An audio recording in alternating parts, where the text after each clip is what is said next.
दोस्तों, आज हम बात करेंगे पाकिस्तान के सेना प्रमुख fail field marshal Asim Munir साहब की और उनके द्वारा दी हुई ताजा गीदड़ भक्तियों की।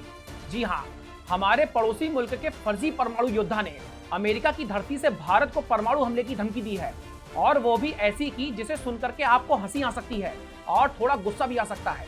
तो चलिए इस ड्रामे को आसान भाषा में समझते हैं और थोड़ा मजा भी ले लेते हैं। तो हुआ यूं कि आसिम मुनीर साहब दूसरी बार अपना भूखा पेट भरने के लिए अमेरिका के टाम्टा शहर डिनर करने पहुंचे थे। वहां उन्होंने अमेरिकी central command sitcom commander general Michael E Kurilla के सेवानिवृत्ति समारोह में हिस्सा भी लिया। वैसे भारत के साथ 4 दिन के संघर्ष के बाद मुल्ला मुनीर दूसरी बार वाशिंगटन यात्रा पर पहुंचे थे।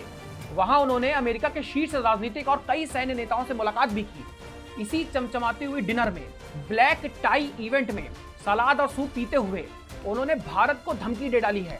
उन्होंने कहा है कि अगर भारत ने हमें डुबोने की कोशिश की तो हम परमाणु हमला करके आधी दुनिया को ले डूबेंगे। अरे भाई, पहले आप अपनी अर्थव्यवस्था को तो बचा लीजिए जो हर दिन डूबने की कगार पर है।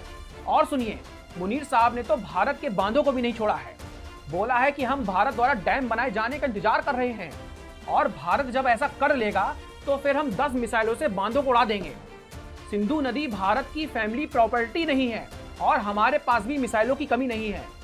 अरे जनाब, पहले आप अपनी मिसाइलों की गिनती तो चेक कर लो, कहीं वो भी उधार की तो नहीं है।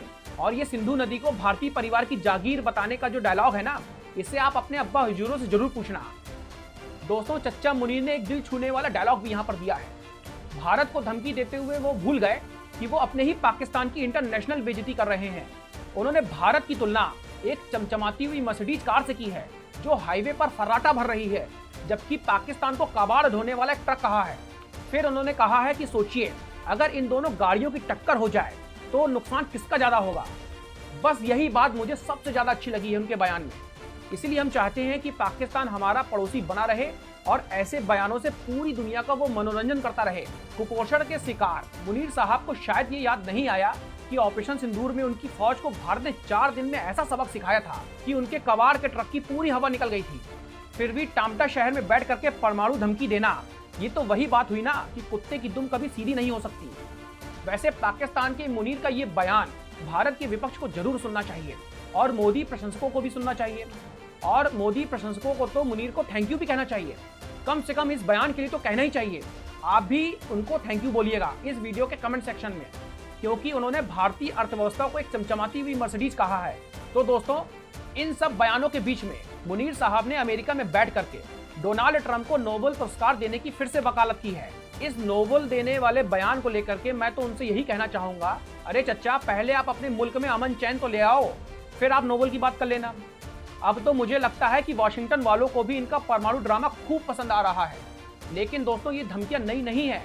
पाकिस्तान का ये बहुत पुराना राग है।